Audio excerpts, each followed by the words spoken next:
All right, I've made it here to Bangalore, the Silicon Valley of India.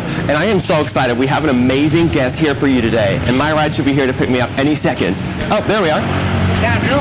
Hop on. Rahul, great to meet you. Great to see you. How are you? Yeah.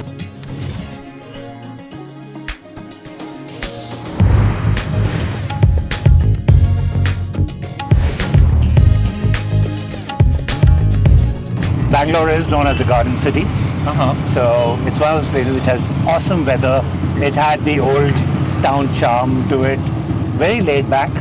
At the other end, it's chaotic and cosmopolitan and very lively, almost like a New York City. Bangalore grew from a tier 1 or tier 2 city into a mega tier 1 city in a very short span of time. So when you talk about New India, I have infrastructure which is unthinkable even 10 years ago, which would rival any place in the West. The way I'm seeing technology being leveraged to solve problems at scale has been mind-blowing. When things happen, the impact that it has is beyond imagining. It's extraordinary. Well, should we grab some chai? Yes, let's do that.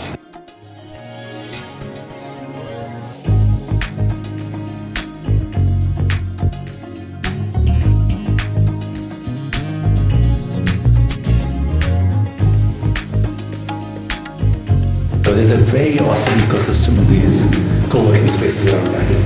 It's a perfect place for us to do our interview. Absolutely. Do you remember what it was like on your first day 20 years ago?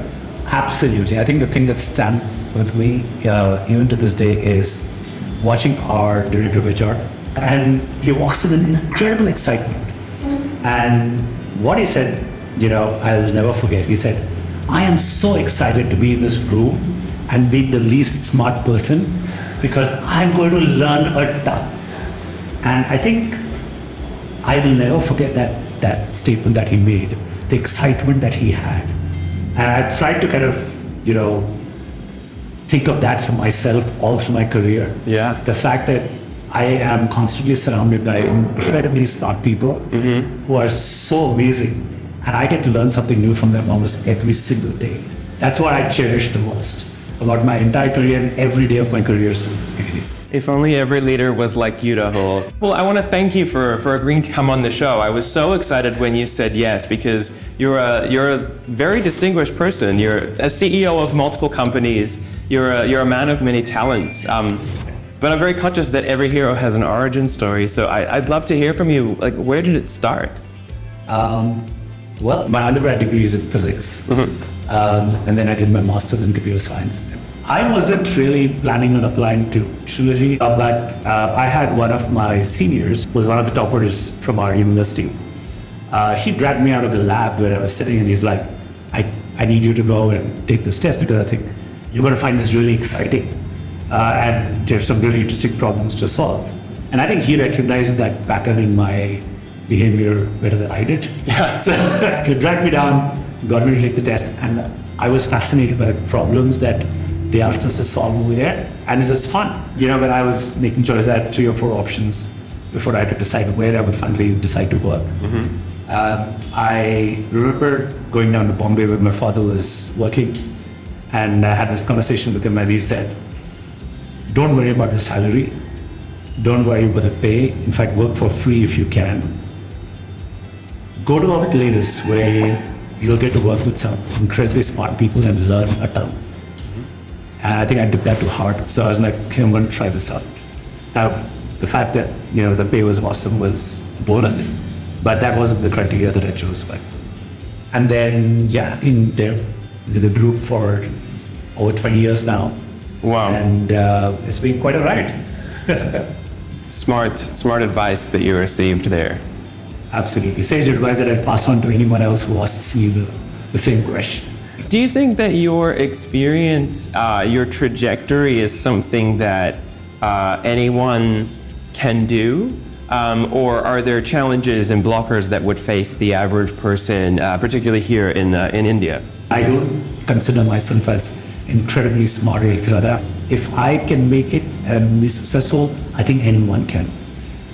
It just requires a certain amount of discipline and having an open mind to learn. And I think if you have those two, the opportunities in India are incredible right now. The entrepreneurship environment that exists today rivals Silicon Valley. What do you think are the most practical pieces of advice that either you've received or that you've given people that are just getting started out? So there are three. The first one is time management. If you don't manage your own time, someone else will. Like I hear a lot of people complain about managers micromanaging their work and not having the right environment. The more I think about it, I feel like a reason why managers do that is because if you have committed to something and not delivered, or if you don't know how to manage your time, then your managers feel compelled to tell you what to do. And that, in effect, is micromanagement. I had never known a manager to micromanage anyone when they just run on their own. They know the problem, they know how to solve it. They can get stuff done as committed. So I think managing your own time is incredibly empowering and will change the way people interact with you. The second piece of advice, again, something that a mentor of mine told me pretty much in, I think, the first month. He asked me a question and he said, Rahul, I hope you have your go to hell fund. A go to hell fund. It's called the go to hell fund. And I was baffled. And he said, make sure that you have at least 1 year of your liabilities or your lifestyle expenses whatever covered, so that you never feel compelled to do something because you have to save your job. Okay? And you can basically say go to hell to your employer. I mean, that is I get it now. In hindsight, I think that's been such an incredible piece of advice because I feel that it has empowered me. That cushion that I've had has empowered me to do my work in a way where I've never been a yes person to anyone. When you do your work thinking that you have to save your job, I think it's a downward spiral. And I think this positive attitude where you're doing the job because you're truly into solving the problem or delivering productive outcomes and trying to deliver value. When you have that attitude, it changes everything. I've never had to use that fund, thankfully. But did you ever tell someone to go to hell? No, I didn't. I never had to. And that's the beauty of it. It's interesting because the principle of a go to hell fund sounds like it would be anti the employer. But in actual fact, what you've just described and that mindset shift, I have full confidence would actually make you a better employee. 100%. And it makes you more passionate about what you're doing because you don't have this other thing that bothers you all the time, which is I need this job for my sustenance. Right? Your job becomes something that you're important more deeply. And you become more passionate about it. I really, really love that.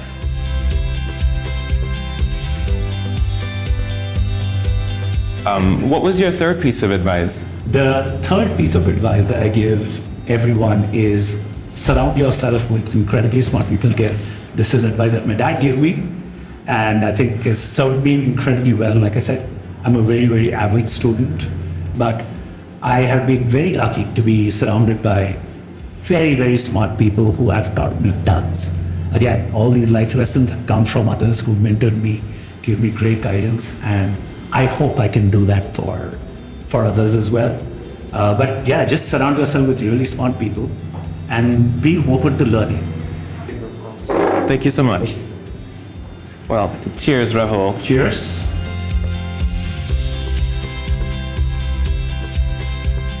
What role has remote work played in your career? Oh, it's been one of the most liberating aspects. And when we decided to go remote and global, some of the early experiences were eye-opening. Like back in 2005, I think one of the first locations I started hiring from was Ukraine. The average computer science graduate over there had 2 PhDs. Average was 2 PhDs. Like they had done postdoctoral research in computer science. Like the talent pool that I saw there was absolutely mind-blowing. And that was literally the first country we started working. And Eastern Europe in general was a revelation, right? The kind of talent you had over there. And then I started realizing that the perspectives that they brought into solving problems were so different and so refreshing. Like when you're classically trained in doing something in a particular geography in a certain way, and you don't see the problem from different angles. Okay, I think people who don't work remotely just don't experience it and just don't realize how valuable that is. And I think when it comes to growing an organization, building something that you want to see grow and flourish, having more of those perspectives is incredibly valuable. When we went remote, I think most people outside told us that we were going to burn this company down to the ground. And they just didn't understand why we were doing it, why we would shut down our offices in Austin, Texas, in Bangalore, and Hangzhou, China. In India, even when I had to hire college grads, I really couldn't, because I would literally have to convince parents. I'd get on calls, talking to not just the kids, but also their parents and their families, trying to convince them that we were not one of these fly-by-night operations that would disappear because we were working remote. The concept of remote was just so alien that people wouldn't believe that this was actually a large, multi-billion-dollar enterprise that is global. They just wouldn't believe that it could be remote. And I think one of the few positive things that's come out of the pandemic is the greater acceptance to the idea of working remote and yet being productive.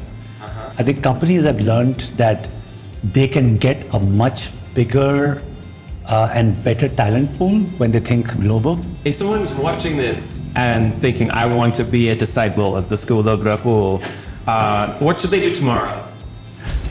Be the one person who is the problem solver for someone else. That's my one takeaway. Like, you do that, everything else falls into place. And that was perfect timing for the power to go out. Exactly. Honestly, we couldn't have timed that better. Thank you so very much. My pleasure. Thank you for having me.